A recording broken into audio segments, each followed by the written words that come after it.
All right, aloha and welcome to Own the Outcome podcast. My name is Tyler Devereaux, and today we have Slater Trout. Slater, so pumped to have you in office. Thank you for being here. Yeah, stoked to be here. Anytime we can do something like this at home on Maui, it's a no-brainer. It's rare, huh? Super rare, especially a studio like this. Like, I feel like I'm in New York or LA or something. This is like super, super high-end and nice. So thank you, bro. Yeah, stoked to be here. New York, LA, but with a Maui view, that's the best of both worlds. Totally. So, love it. Yeah. Man, for those of you who don't know Slater, he is well, first off, you're one of few people on the planet who don't. You need to follow him. But also, big-time surfer. I'll let you tell your story and how you got into it. But you got into it young, too, and grew up here on Maui, and now surfs. What's the biggest wave you've ever surfed? I'd say I get that question all the time. I try to downplay it a little bit, but I would say on the face, the actual part of the wave that you're surfing, I would say probably about 40 feet. Dude. So scary for sure. Oh, my yeah. Lord. Not the biggest anyone's ever done, but big enough for me. Oh, yeah. Yeah. I mean, I did 4 and I got terrified. Yeah. No, the thing people don't realize is the ocean, especially in Hawaii, is so powerful. I've never understood what it was, but I've surfed all over the world. I lived in California for a long time, Florida, different places, East Coast, and it just like you can take a 4-foot wave here and you can take a 4-foot wave anywhere else. And there's just no comparison. Different. It's just such a different type of power out here. Yeah. So a 4-foot wave in Hawaii is respectable. So God bless you, yeah, bro. There you go. So how do you approach, I have a number of questions, but how do you approach fear? Like, what is your strategy because you started surfing young and you started big wave surfing even young, which I didn't know that till you told me that today. Were you nervous or was it just kind of like, that's what you did? Yeah, it's kind of interesting. I've always kind of been drawn towards, I would say like adrenaline is probably the right word, but things that are, I have this term calculated risk. Okay. Yeah. So I always use this, and it's kind of a comfort word for my wife, because when I go and do crazy things in her mind, I always say it's calculated risk. I'm not just, you can look at my Instagram or see what I do or follow me and kind of think, hey, this guy's just going and, hucking his body into giant surf and out of airplanes and doing crazy stuff. And yeah, that's a part of it, but everything that I do is super calculated, planned out, trained for. Yeah. Safety is always like the very first priority.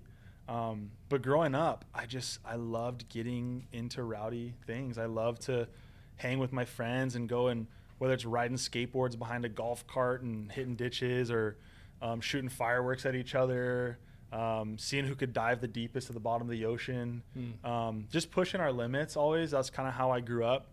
And I have an older brother, Tanner, who I'm super close with. He lives on the mainland still, but he's like so different from me in the sense like I'm very much like just go find the scariest thing I can do and see if I can conquer it. And he is a lot more reserved and like thought out. So it's kind of fun to have that dynamic. But yeah, just growing up, man, I was always kind of like searching for like the next crazy activity. And I guess now into my young 30s hasn't really slowed down. I'm still kind of seeking that adrenaline, I guess. I love, those are good friends, bro, that like push you. Because when you're in a position where you're pushing past your limits on a consistent basis, dude, your growth is. Totally. And you know what I noticed too? It's you have different like waves you go through in life with, especially with like your friend groups and stuff. And so like I have my buddies when I'm 5, 6, 7, 8 and we're doing crazy stuff. And then I kind of move on and do a little bit crazier stuff. And that's like another set of friends, 8, 9, 10, 11, 12. And it just keeps going. You get into high school, you have your little crew in high school and they're like down to get after it with you. And then you graduate high school and they kind of go off and do their thing and you're still trying to get after it. So you find new friends. Yeah. So it's always kind of about, finding those people who want to match your energy at that point in your life.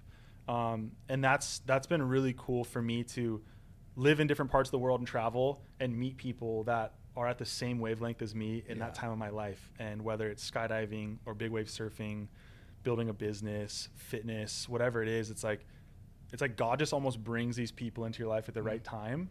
And then he also takes them out at the right time too. So it's you have these evolutions of friendships. And I think that's been really, really cool, especially with my journey. Having those different relationships with people has been an eye-opener for sure. Some people, I love how you said God brings them in and takes them out. I think some people that terrifies them it's almost like they're scared to leave these people, this current friendship, because they feel like they're leaving people behind. I used to have a different viewpoint of that, and it sounds like you have a different viewpoint of that. There's no pain in what you just described. It was actually beautiful. Totally. And there's definitely a hurt in it, whether it's a relationship, you have a girlfriend and the breakup goes bad, and you kind of miss that era that you had, and it's like a close of a chapter and open of another. But it's also, I think, a blessing the majority of the time, because for me, it's like those people weren't serving me in my life anymore, and I also wasn't serving them. So it's kind of a two-way road, and you just see like this natural kind of separation. Yeah. And like, I never looked at that as a sad or a bad thing. I looked at that as like, hey, this is how it's meant to be. And there's no hate or, kind of bad feelings or bad vibes. It's always just like, this is the path our lives are taking. And I'm super grateful for the last 4 years or 2 years that we hung out and had some crazy times, but wish you the best, and let's go and go get the bread, So that's the mindset I've always had. Maybe people look at it differently, but I truly believe that God brings people into your life and takes them out when the timing is perfect, and you just have to like accept that and let go, Yep. I love how you said that you were also not serving them. It's like, that's a great way to put it. Like, and I believe this, like you need some friends around you that you can just feel comfortable with. Cool. That they come to your house, you don't think about it. But I also believe you need friends. I use the term "come to your house." They come to your house, you're like, I got to clean up. Yeah. I gotta make sure things look good. Or man, I gotta level up. You need friends like that. Yep. Totally. And if you don't, and that's why I say it the way I do, because you can expect a lot out of people, and that's never a great way to be in a relationship. You never want to just be taking. It's got to be a 50-50 kind of deal. So I think recognizing when you're not adding to that relationship anymore either, and it's not necessarily something you're doing, or it can just be as simple as it's just not the time anymore. Yeah. And so I think a lot of people are like, oh, this person's not giving anymore, not giving anymore. But it's like, well, you're also not giving back. So maybe there's communication needs to be had there. And I just look at it as divine timing, and when one door closes, a way bigger door opens. And I find that that's kind of the way it goes. It's not like one door closes and a smaller little crawl hole opens up and you try to seek through it. It's always been really positive. So that's an abundant mentality, man. That's like the epitome of abundance. Yeah. And your relationship's like, because you're in business with your wife. Yep. So Momona. Yep. Skincare. Yeah. Let's talk about Momona. First off, why did you start it? What does Momona mean, by the way? Yeah. So Momona it translates. It's a Hawaiian word. It translates into a couple of different things. But the one we kind of pinpoint is fat. And so Momona is a beef tallow based skincare brand. So a huge passion. Beef tallow. So beef tallow is the fat of an animal, of a cow. Okay. And we take the fat and we render it and process it, filter it, clean it, and then it turns into this incredible skin moisturizer. What? Yeah, it's crazy. So it's been used for thousands of years. So it's kind of goes back to the ancient times of, hunter-gatherer. When you hunt and you get an animal, you use every part of it. There's a lot of waste in today's world, and I think we need to honor the animal that, we're eating the meat. The organs are for medicinal purposes. The hide is for leather. And there's just so many things, the bones, the bone marrow, and then the fat. So most animals now are being processed for the meat industry, hamburgers, steaks, everything that we're consuming. And there's so much good fat called sweet fat on it. It's spelled SU. It's like, it sounds like suet, but it's pronounced sweet. And that fat has so many good benefits in it. Vitamins, minerals, it repairs the skin barrier, and people have been using it for thousands of years for hair care, skin care, cuts and rashes and bruises. And so my wife and I, when we first met, this was 2019, she was dealing with some acne on her forehead. She'd kind of never had it before, and she was getting super self-conscious. She's been a model her whole life, so like her image is super important to her. Yeah. And I had been surfing a bunch that year. I was in Indonesia in the Mentawais, and I was dealing with melasma, which is discoloration of the skin. So I had these like dark blotches all over my cheeks and my forehead and my nose and my upper lip. From the sun? Or it was, so a lot of people say it's from the sun. I've been in the sun my whole life, and I had never had it. And in 2019, I got it. I was using a bunch of different skincare products. I was using really bad sunscreens. I was using really bad moisturizers after the sun. I was just putting bad stuff on my skin. And at the same time, I was also trying the vegan diet. Okay. So I was like, it was the cool hot thing at the time. Sure. I'm like, what's this all about? I'm going to check it out. And so I think there was a lot of change in my life. I was not putting great stuff on my skin. I wasn't, eating the healthiest kind of unprocessed foods, and I saw it in my skin, and I was super self-conscious about it. And so my wife and I, COVID hits, and we're just in the dungeon, just like doing research. No one's leaving the house. It's that whole time. And we're just going down the rabbit hole on holistic skincare and just natural ancestral living. And we saw a huge shift. We discovered beef tallow. And people are like, we're putting it on our face and it's helping us, all this stuff. It's one ingredient skincare, and it's changing people's lives. And so we ordered some on Etsy from this little seller in the South that has a farm, and it was incredible. It just changed our lives, and we used it for 4 or 5 years and got tons of friends on it. We sent it to our family and people, and they were like, oh my gosh, this is incredible. But there was one thing about it. And so we could only find beef tallow skincare that smelled like beef. It smelled like hamburgers. Yeah. So you're putting this moisturizer on your skin and you smell like a hamburger, which isn't really ideal. Most people want to have, smell like vanilla or eucalyptus or whatever. You're not really hamburgers. And I remember vividly giving it to my parents, and my dad, he's older and his skin is getting pretty dry in his arms. And he was putting some on his arms. They have 2 Australian Shepherd dogs, and instantly the dogs come up and just start licking him. And they're licking his arms and legs, and he's like, I can't wear it because it smells like beef and the dogs are eating it. And so that kind of flipped the light bulb on in our heads. We were like, how can we have 100% grass-fed natural beef tallow be a really nice texture and consistency, a nice white color, and not smell like anything, have no beef scent? So we just got to the drawing board and started testing a bunch of stuff all in-house. And we finally got the process figured out where we could render it and get the smell out. And there's no added scents, no added preservatives, nothing. It's literally one ingredient. And so we had our son last November, so a year ago. And so moving into 2024, we just said, this is the year to hop into the business world and go for it. We have our product we're super passionate about. That was number one for us. So like, passionate, bro. Can I just say? Very passionate, the minute you started talking about, like, your whole physiology changed. Like, well, there's things in life that you're self-conscious about, and when you can cure that self-consciousness, it's like you're kind of just like, you can't believe it. And so for me, going those years with the skin discoloration stuff, meeting girls, trying to meet people, it was always just a point of contention for me. And I was like, how do I fix this? And when we figured out that there was literally, you could put this one ingredient moisturizer on your face and it would heal me. So that was our biggest thing. It was like, we want to be passionate about it, and we want to use it for a long time and really understand it, and then hop into it and sell it. Yeah. Because we know we can do it better. And so, so this year Momona was born. Hawaiian roots, grown up here, living here. We got the Hawaiian word for it, which means fat. And so that kind of worked out well with, animal fat, cow fat. And it's never been, it's always come in a jar. You can only buy it in a jar. And people are sticking their fingers in jars, and, like, everyone's on their phones touching receipts and dirty stuff. And so we wanted to do it out of a pump bottle. So it was like super sanitary. No one's ever done that. So we designed an airless pump bottle, a really cool one. And we got the texture of the tallow right, put in a pump bottle. We partnered with a good friend of mine, Tyler, who lives in California. And we launched Momona this year. And it's been incredible. Dude, congrats, man. That's awesome. Thank you. Seriously, though, I love speaking with people who are passionate about what they do. And the minute I ask you about, like, dude, your passion just comes out. Yeah. I actually have some here. I brought some for you to try. So that's Momona. Yeah. So it's super cool. It's got like, it shouldn't smell like beef. If it smells like beef, something's horribly wrong. No, just kidding. That's why I smell it, bro. But yeah, it's got like a really good texture, and dude, put it all over the head, put it everywhere on the neck. That's what's great about me. Totally. Put it everywhere, back of the neck, dude. Back of the hands. Like, it smells, it's like, there's like no smell. Yeah.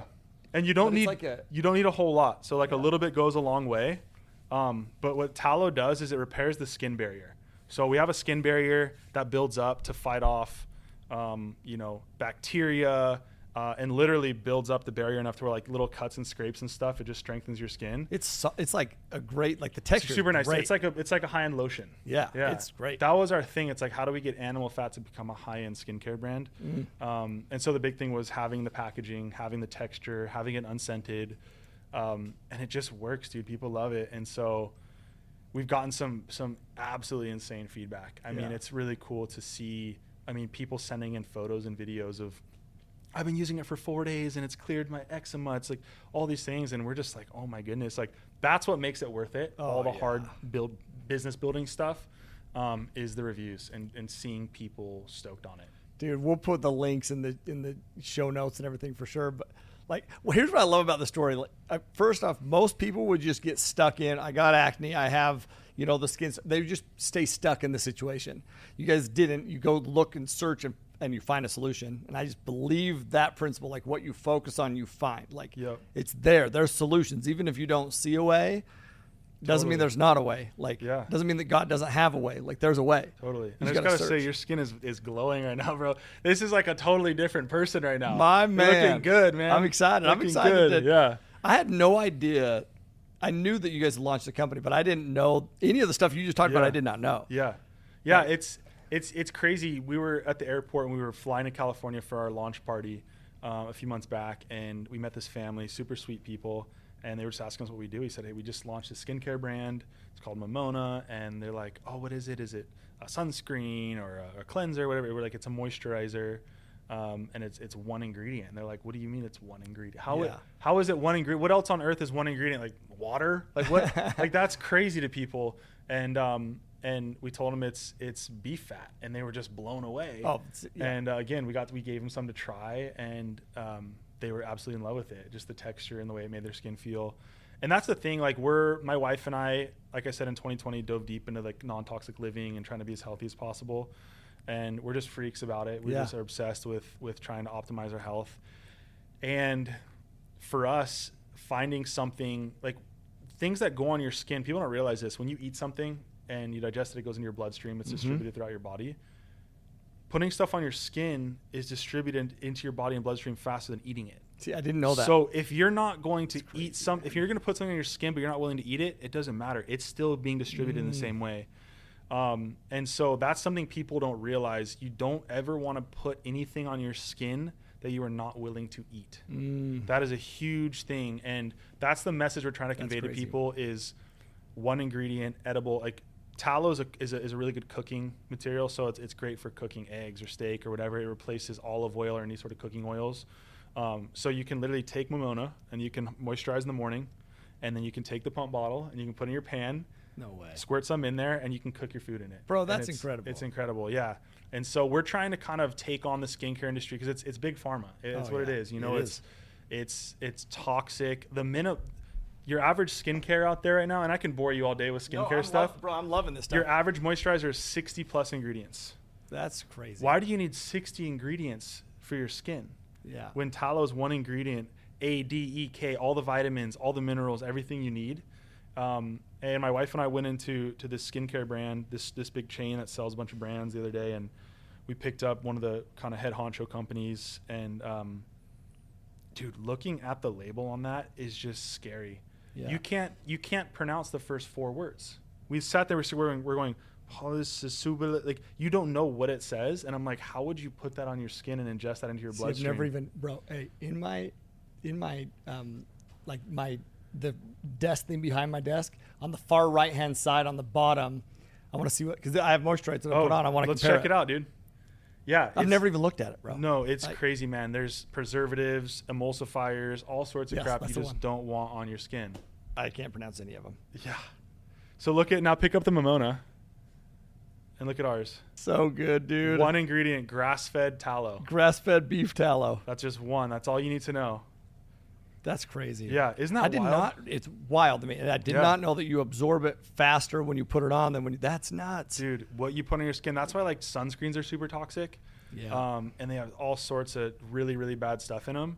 So do you use any sunscreen or? So no? My wife and I make our own. You do? And I think down the road, we eventually want to launch a Momona sunscreen. Yeah. It's not our focus right now. We really want to hit the moisturizer in the skincare industry that way, because that's like kind of our passion right now. But my wife is like a mad scientist. She's mixing. Like I come into our bathroom. So hold on, you guys are the ones who you guys did that? Yes, we're the ones that came up with the whole idea of getting the texture this way, the unscented, getting it in the bottle. Wow. That's all us, because we were purchasing it, like I said, from these Etsy sellers. Yeah. And like we love them, like the small farmer people. Like go to your farmer's market, buy tallow, support small, but we just knew we could do it better, and we weren't fully satisfied with it. And like I said, that the texture, the whip, the jar, the glass jars, and then the smell.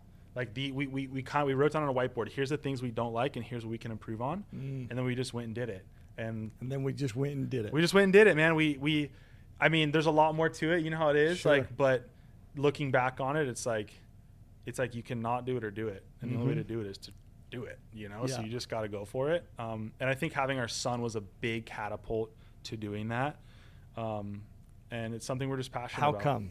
Because I believe lots of people would say, like, I just want you to think of the things you said that I believe are abnormal for most, which is, you know, the skin stuff, but you didn't just settle, you went and found a solution. Then it smells like beef and you didn't love that. And so it's like, but most people would just be like, but it is what it is, I'm getting the results. Totally. But no, there's going to be a better way.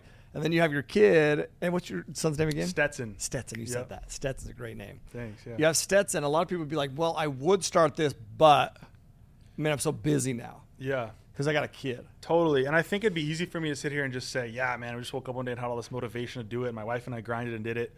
But like, we had help too. I think when you're starting a business, the couple things I've learned is don't have a massive ego around it. I think, of course, we all want to roll out of bed and be like, I'm going to be the CEO and just, it's just going to be me and I'm going to build this thing by myself and then I'm going to sell it and have all that. You can't have that mindset. For us, it was like, okay, we got to be realistic. We have a kid.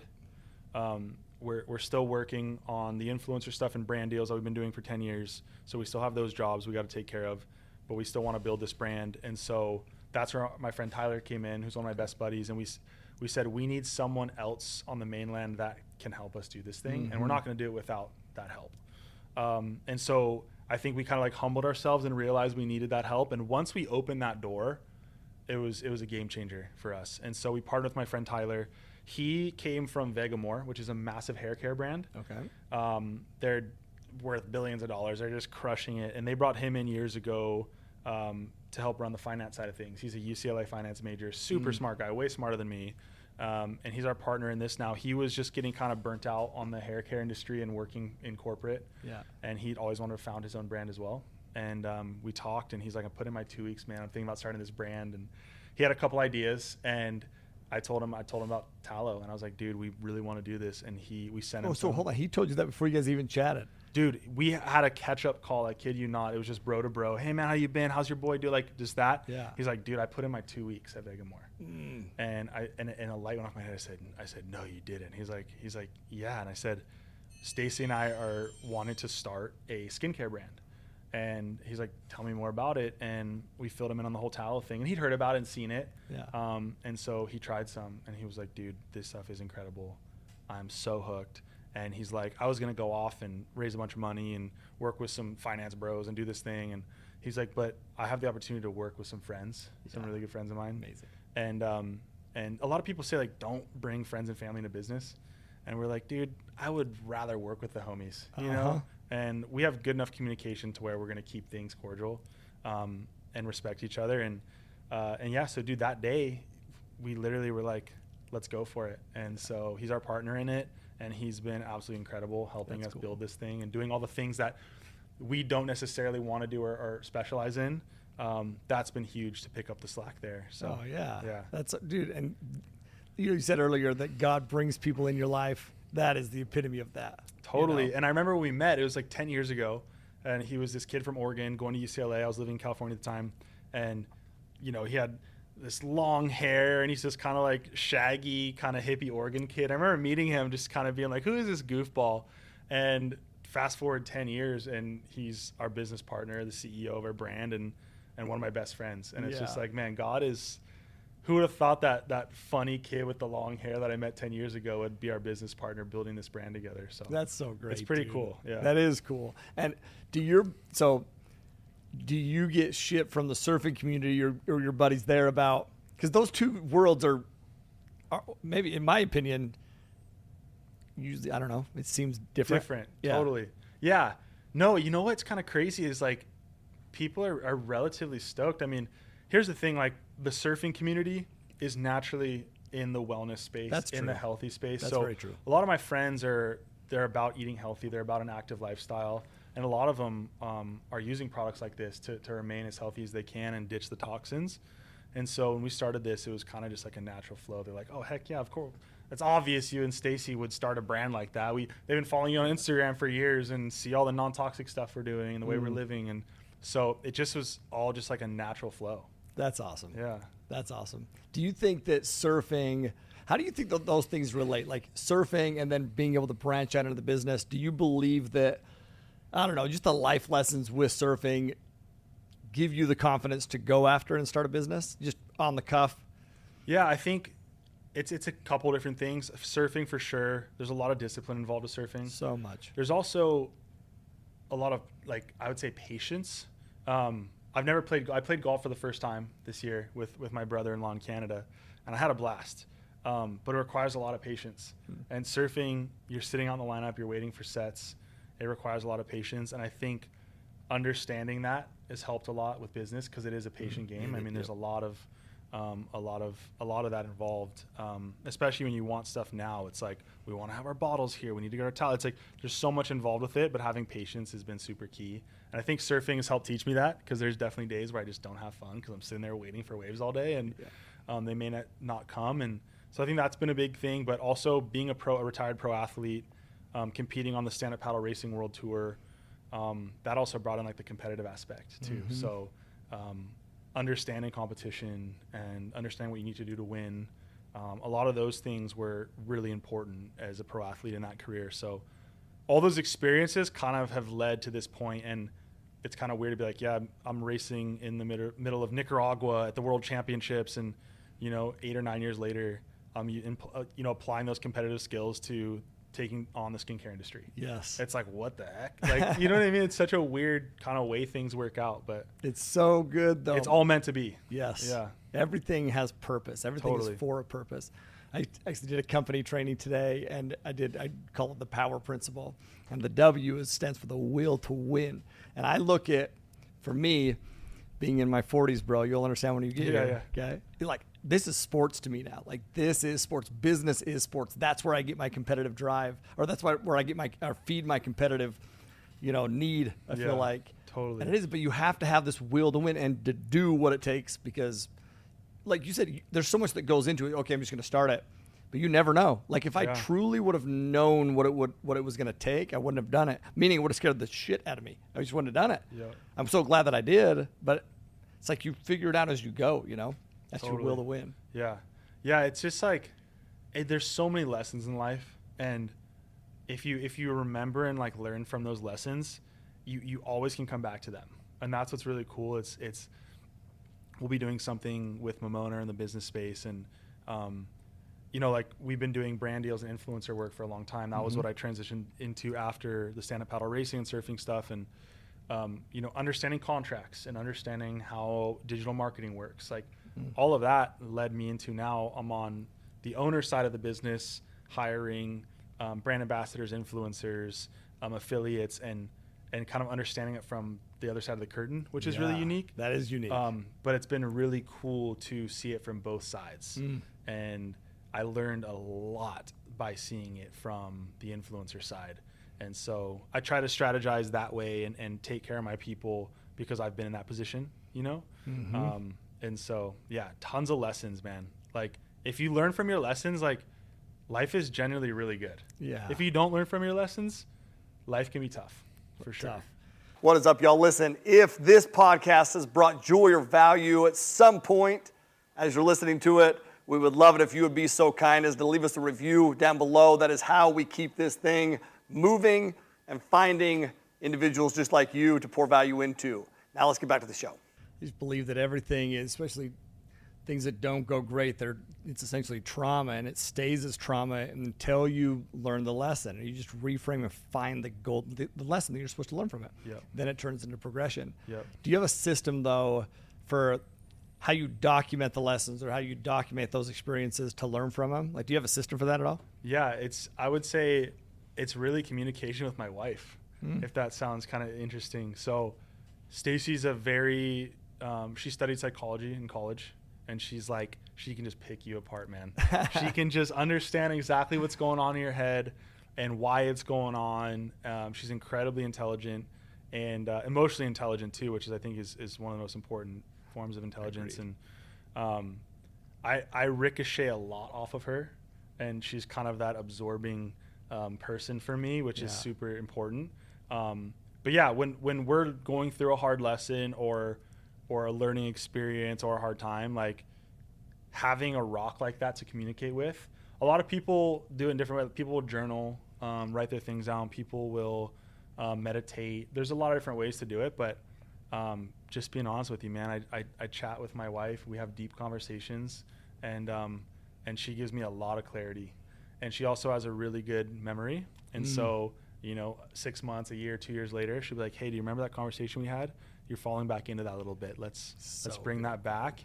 And so that's like people turning their page back to their journal. Like my wife is my journal. And so I'd kind of be lost without her, man. Bro, that's so powerful. I have a relationship like that. And so I can speak from, you're so blessed. We're so blessed. Totally. Like, as you were saying that, in my mind, I was thinking, like, I'm so grateful for Britt's memory, because she has an amazing memory. And she's also willing to call me out when I need to be called out, which is so rare, man. Yep. That's love, though. That's true love, in my opinion. Totally. You got to be held accountable. Have to. And if your partner is letting you just kind of rip around, kind of uncontrolled, like, you really have to have the accountability both ways. And I'm sure she'd have a whole nother story in here about my side of it, which would be amazing to hear. But yeah, it is so important to have that person, you know, and it doesn't have to be a wife or a husband. That person can be different for everyone. That can be a teacher, a business partner, a brother, sister, cousin, aunt, uncle, whatever it is. It's some form of that accountability and someone to communicate with, because that's the biggest thing. If you can't get your words out or be heard and then have advice given, you're really blocked off from a lot of great things. You are.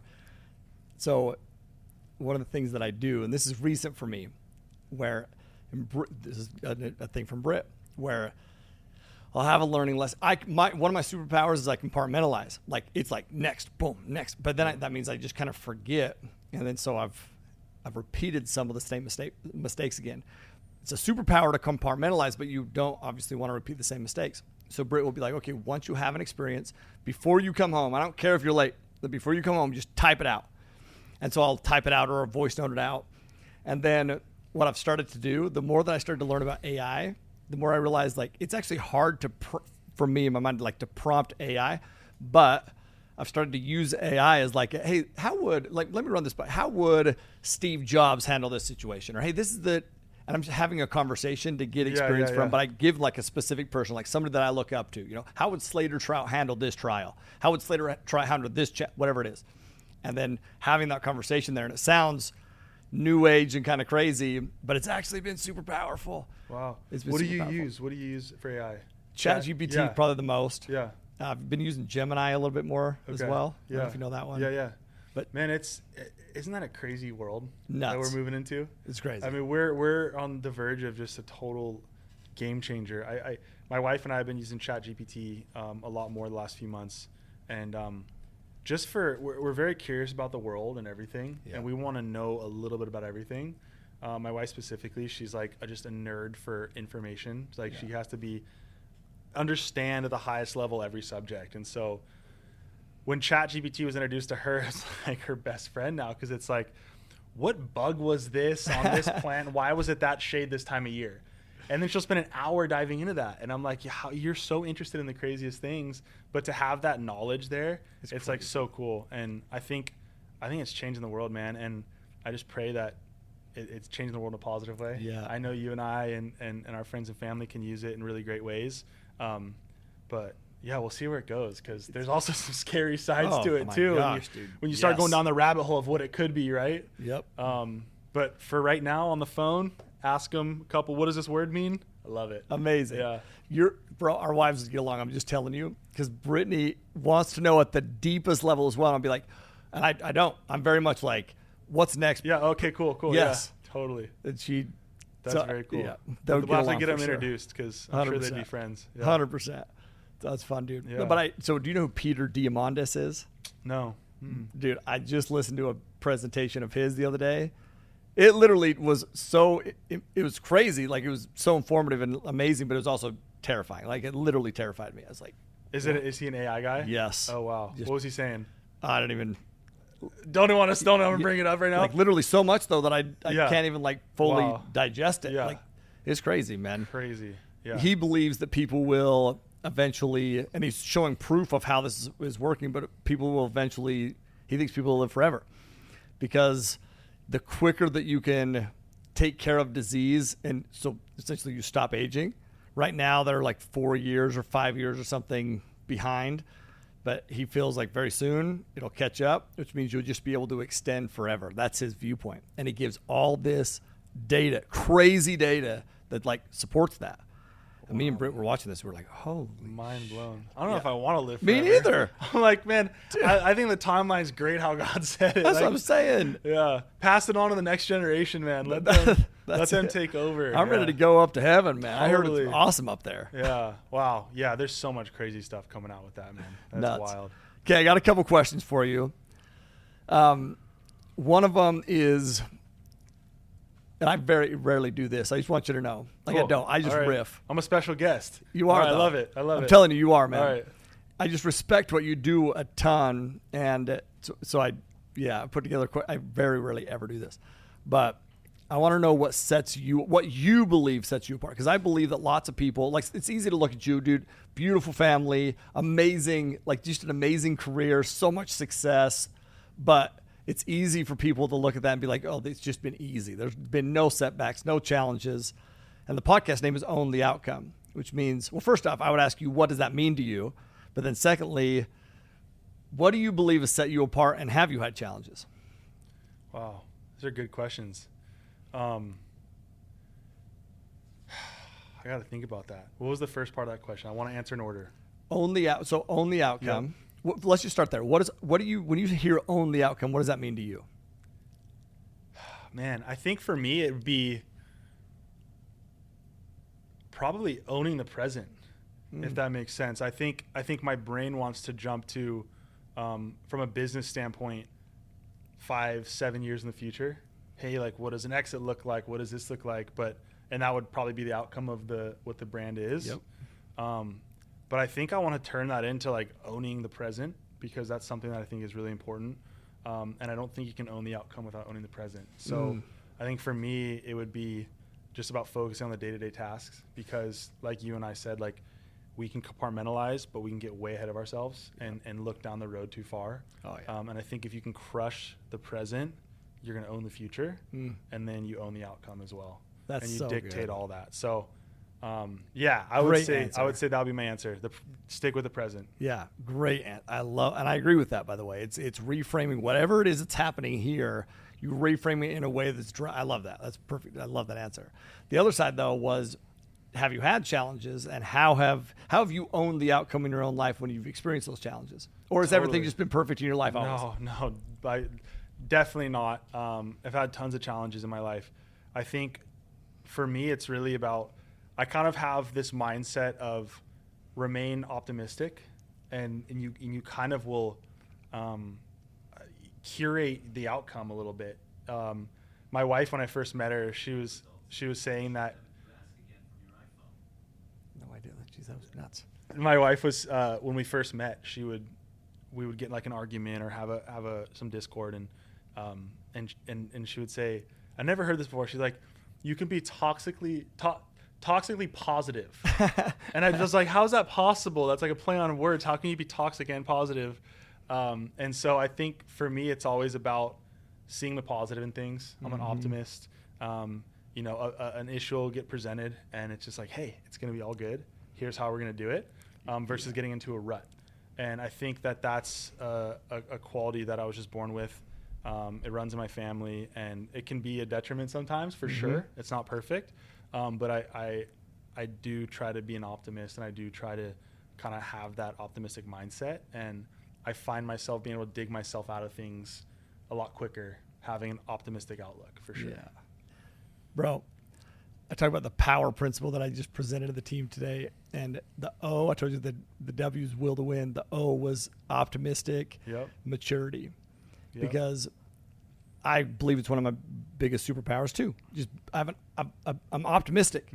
It has like bit me in the ass sometimes. Totally. Oh yeah. But that's why I say optimistic maturity, because you're optimistic about the outcome, but you're not naive about the situation currently. So you have to protect yourself, but you can figure it out. Yep. You're optimistic. Just because you don't see a way doesn't mean God doesn't have a way. He does. Totally. Yeah, and it's a great quality to have. I think it's one that comes with a lot of learning too, and you grow with it. Yeah. I'm sure you and I've, it's like you said, it's bit us in the ass before, being a little overly optimistic. And I think as we mature and get older, I'm entering my 30s, you're in your 40s. I think it's understanding how to be, maturely optimistic. I think following the signs and just understanding what the outcome's going to be with that optimism versus just like jumping into it like I used to has been super key. So, yeah. Well, that's what's, because I asked you how you would approach fear, and essentially your answer was you plan, you prepare. That is, you're optimistic that you can do it, but you're also not naive. Like, you prepare. Totally. It eliminates fear. You don't just run from it. You go right into it. What could happen? What's the worst? Okay, here's a solution for that. Calculated risk. Yeah. It's a word you don't hear often, but it's super important. When I got into skydiving in 2015, I was always super scared of heights. And people were like, oh, you're scared of heights, you got into skydiving. Like, that's why I did it, because I wanted to overcome that fear at the highest extent. That's so good. Jumping off of a 20-foot cliff is nerve-wracking to a lot of people. It was to me back in the day. Then I was like, how do I counter that? Okay, I'm going to go jump out at 14,000 feet, of an airplane. And so it's really just been about finding out what the fear is and then just doing the highest form of that fear to overcome it, which is probably a little bit of a kind of crazy way to look at things, and I don't recommend it for everybody. But that always brings me back to calculated risk, and going into these things, it's weeks of planning. It's understanding the safety. It's understanding the risk involved. Yeah. And then I'll usually write out like pros and cons. And so I'll look at this list of like, what are the pros to cons? And I'll always find a way for the pros to outweigh the cons if I really want to do something, if I'm being honest. But yeah, I think going into dangerous situations, the more calculated you are and the better team you have around you. Like at the big wave situation, man, that's not something you can do alone. You don't do that. You have to have incredible watermen and rescue personnel around you that are experienced and take safety as a priority, especially when you're out at Jaws. It's you see all these clips of these surfers riding these giant waves going 50 miles an hour and doing crazy things, but what you don't see is the jet ski following the wave behind, the two jet skis on standby for the fall, the guy on the cliff with the radio, the guy on the boat with the radio, and the entire team working together for that one individual safety. That's incredible. And so that's the kind of epitome of calculated risk, is having that whole team come together and make it happen on the day. Yeah. That's sick, dude. I didn't realize I knew that there was, the jet skis, but I didn't realize all those moving pieces. That's awesome. Yeah. And not everyone takes those measures, and each to their own, but I know I want to surround myself with people that have the same values of safety. And now having a son, it's like, it's heightened. I mean, I used to be a lot crazier, and now it's like everything I do is even more crazy. My planning is way more intense, just because I want to come home, Yeah. Your planning is more intense, but do you believe like your execution has diminished? No, for sure. My execution for sure has gotten better because the planning has gotten better. It kind of goes hand in hand to me. When the planning is so intense, the execution kind of mimics that. And when the planning is a little bit lackluster, you feel it. Like there's times where when I was skydiving, the night before I get a call and there's this jump happening, and I get like the super kind of like lukewarm details of it, and I'm kind of piecing it together. I'm kind of writing out the plan, going over my equipment, studying the landing zone, kind of trying to picture what it's going to look like. But that's like a really fast turnaround because I'm up at 3 a.m. getting on that balloon, and it's happening. So I think, and there's been some scary situations where I've had situations where I'm like, the planning for this was lackluster, hence why the jump was a little sketchy or the big wave riding was a little sketchy. And then you have, events or jumps or big waves where you have a week, 2 weeks notice, and you spend that time preparing, and you get there and you just crush. And it's like, you can it's really cool to be like, okay, put the work in to plan this and be calculated and safe. And then you have the times where you didn't, and it shows for sure. Yeah, your confidence is higher. 100%. It's a lot about confidence. That's a great word. if you don't have the confidence, it's probably because you're not prepared. That's so good. Yeah. I believe my execution, like I believe is higher because my kids are watching everything that I do. It's like, if I'm telling you to push yourself, but I'm not pushing myself, that doesn't correlate. Like, we do wins and learns every day at dinner. And the win is like the best part of the day. The learn is something that didn't go the way you wanted to, usually a fail. What did you learn from it? How would you do better? Yep. I want my kids to know, like, I'm pushing myself every single day to do things that that scare me, like, but Yep. I love it and I'm grateful for it, you know? Do something every day that scares you. Yeah. It's super important. Oh, I did a balloon jump years ago, and I remember standing on the edge of the basket, and I just looked at the camera and I was like, do one thing every day that scares you. I was like, this scares me. And then I just fell backwards. And I was like, that quote just lives with me. And it can be something as simple as trying a new food, whatever it is, or waking up a little bit earlier in the day. That's scary for a lot of people. Like, you don't want to lose that extra hour of sleep. Yeah. So it doesn't have to be something crazy. And that's what I want, like, the audience to know. It's like, it can be little things, and then that leads into big things.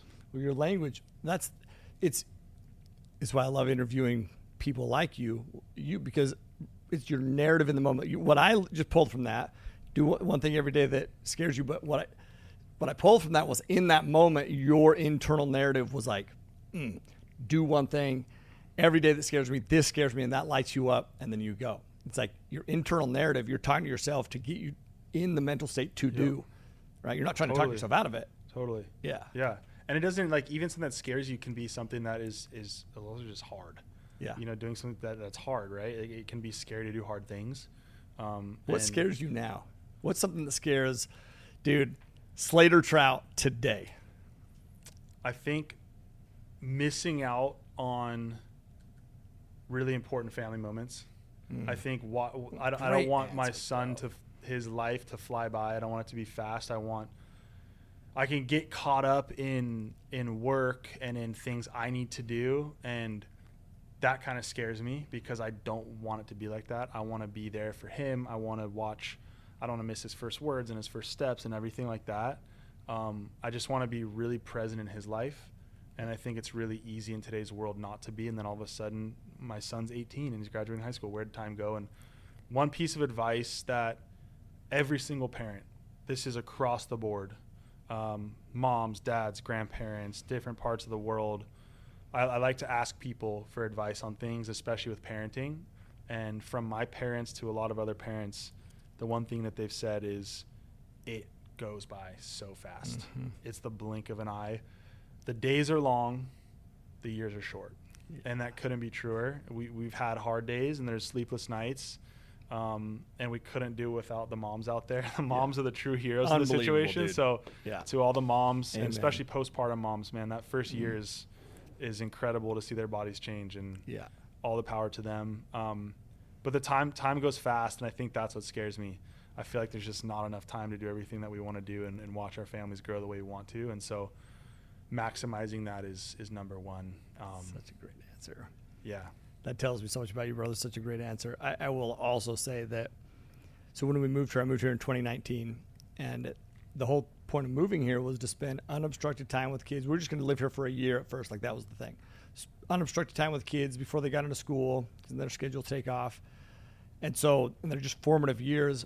And, bro, just amazing experiences moving out here. And then we lived here for like a month, and we're never leaving. Totally, yeah. Yeah. But like that time, so powerful. And it is what scares me, because I love the work. I love the grind. I love producing. I love like growing. I love doing those things. And I am my own worst enemy sometimes, where I'll look back at pictures now. That's why I love like the memories that pop up. I'll look back at pictures and see my kids and remembering thinking that they were big then. And now I'm just looking at me like, they were so little, which brings in the perspective of like, okay, they're still so little. And soon I'm going to think that they seem so big, but they're still so little, and Yeah, it's my wife and I always say this, when you look at photos when you were a kid, and you're born in the 80s. Yeah. So it's nostalgic. You look at the clothes you were wearing, the cars in the background, the furniture in the house, whatever it was. And your parents were young at that time, and that was the present time for them. We're I was a 90s baby. Like, my wife, like, we're living in the 90s of my son. Like we're living in that era. We're gonna look back and these clothes are gonna be out of style. These cars are gonna be out of style. This house is gonna be out of style. This interior everything's gonna be out of style. And It's gonna be something new. But we're living in his past images right now that he's gonna look at someday. That's a great way to put that. And so it's like, man, that blows my mind. Like to think about it in that sense. Like your kids are gonna look at these photos of you like you look at photos of yourself in the 80s someday. And like what an era to be alive. Yeah. You know, with the smartphones and with the camera rolls and memories and stuff. And it really is crazy when you put it into that perspective. I've never thought of it like that. Yeah. You're living in your 80s right now. Totally. Yeah. I love the perspective. It's crazy, man. It is crazy. Yeah. And it brings it, it makes you own the outcome now, right? Totally. Like the present, like you were saying earlier. Those are little ways to live in the present. Having thoughts like that instantly put you here right now. Totally. So I think the more you can think about, wow, time is flying, wow, we're living in our version of the 80s or 90s, I think that puts you right into the chair you're sitting in, and that's the best place to be. So good. So good, bro. Those answers are so good. What's your wealth mastery strategy? Like when you look at wealth as a whole and you look at building wealth, what's your strategy, or do you have a strategy? And if so, what is that strategy? Spend as much time with my family as possible. Number one, for sure. The life that I want to live and provide for my family is really just show the world to my kids. That's what my parents provided for me. Yep. We lived a great life. We never really struggled. It was we had a really great upbringing. My parents always worked really hard. My dad and mom are super smart. They got into the storage business very early on and did really well. Dad came from nothing, so to watch him build his little empire was incredible. Learned so much from him. But for me, man, like I don't care about being a billionaire. I don't care about flying private. I don't care about a lot of things like that. I care about if there's a swell in the Maldives, do I have enough money in the bank to take my family and go for a week and have those experiences? Can my son and I go ride motorcycles through Africa? Yeah. Can we have enough money to suffice that lifestyle? And I think that's what's important to me. And anything after that is just the cherry on top. Yeah. So. Oh my God, dude. I also love that answer because wealth. Oh, I love that answer. I think it's going to be so powerful I'm just picturing right now. I know who my listeners are. And listen, they're success driven, they're money motivated, but they're primarily family motivated. And I think that a lot of people hear that wealth and they think it's some level of financial achievement only. And it's not, dude. The person there's people that are billionaires that are miserable. There's people that are billionaires who are literally a slave in whatever organization that they're in. That's not wealth. Yeah. Wealth is freedom, like you just said. Well, I'm sure you've seen interviews with billionaires and millionaires and people who have done extremely well financially. One thing that they all have in common, these are later in their life interviews. These are guys in their 70s and 80s. If you listen to podcasts or something with these people who've made billions of dollars, one thing across the board is they all wish they could take time back and have it with their family. Mm-hmm. They spent so many years building this empire, and it's an incredible empire, and respect to them for that. But it's also kind of sad. You see a lot of sadness in their eyes and hear it in their voice that they're at this age now. They're not going to get those years back, and they have grown kids, and they missed out on a lot.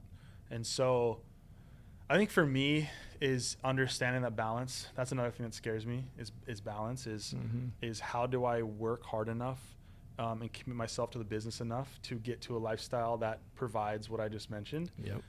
But also how do I not miss out on those super formative years and those important years? And I would rather be dirt poor but have the most incredible upbringing with my family and be best friends with my kids than I would be being a billionaire and not know my children. That scares me. So terrifies. It's such a great answer. And you know how you do it, bro. You continue to make it a focus, and you schedule those activities. You put family and friends, family and just the personal stuff first, and then you honor them. Yep. Because my family will be the easiest ones to be like, oh, you didn't make that. We can't make that. It's okay. We can't have that. Like, because I'll take advantage of it. Yep. So like Britt knows, like, okay, this is like more recent too, within like the past 4 years of like, because I missed an anniversary because I was grinding. Yeah. And she was so supportive, but then I realized like actually it hurt, you know? Totally. And so family is, it sounds weird, but it's the easiest one to push aside. It is. Family events, taking your kids on a walk, going to the beach, going to surf, the birth, whatever it is, those ones are so easy to push aside. It's harder to put business aside. And so you need to look at that, I think, and say, let me focus a little more on pushing some of the business stuff to the side, because you can always get back to that. There's always another deal. There's always more money to be made. But you don't get family time back, man. You don't. It's a good thing, man. It's a good thing. Just a good reminder. It's a good reminder for me right now, all the time. I have one last question. One on your time, but one last question, which is, what do you want to be when you grow up? Like when you look at like the future version, like what's next for you? Obviously, I know you just launched Momona, and I just see this brand. I just see this brand blowing up. I knew a little bit about it, but I'm serious. Like I'm so damn impressed with, first off, the passion. The passion tells me a lot, but it just feels like literally, dude, I'm not just saying this, like my skin feels good. Even my hands with putting it on, they feel good. Awesome. It's gonna blow up. Is that what's next for you? Is it, what do you see? First and foremost, be a good husband and a good father. Yeah. If I can do those things, then growing a great business would be third. I think watching Momona blossom into what we want it to be. I think for us, we're really passionate about living a clean life, and we want to show that lifestyle with people. Right now, like I mentioned earlier, the skincare industry, big pharma, is just killing people. It's so crazy that you can go into a place and pick up a moisturizer that says clean on the board, and you look at it and the first thing is a preservative. Mm-hmm. And so we want to take on that industry and say, hey, we have the solution to this toxic lifestyle, and you can put one ingredient on your face and change your world. And so I think from a business standpoint, to have Momona on the shelves next to some of these big competitors, one ingredient versus 60, I think that would fill my cup for sure. And I know we're going to get there. It's just a matter of keeping the grind and turning the wheels. So I love it. Hey, and listen, we always say Momona to the moon. Momona to the moon. That's great, man. Momona to the moon. Go pick some of this stuff up. Like literally, I'm so glad you brought some with you, bro. Yeah. Like, put it on your kids, man. Give it to your wife. Oh yeah, I'm keeping this. I don't know if you. No. That's for you. We'll send you a couple too. We'll get your address after this and ship you guys some. I was so impressed, bro. Yeah. Thank you for taking the time. Thanks, Tyler. Like, it was your great conversation. I learned so much from you. And there's people that are motivational. There's people that are, and that's great, right? There's also people that are inspirational, but there's also people that are aspirational. And aspirational are the people you want to be like. And you might be younger than me, but I want to be like you. You think in a beautiful way, man. Your natural knee-jerk reactions are awesome. I respect it to death. I appreciate it. Thanks for having me on. Yeah. Everybody else out there, go share this episode. Go follow Slater if you don't already. And then live always with aloha. Peace.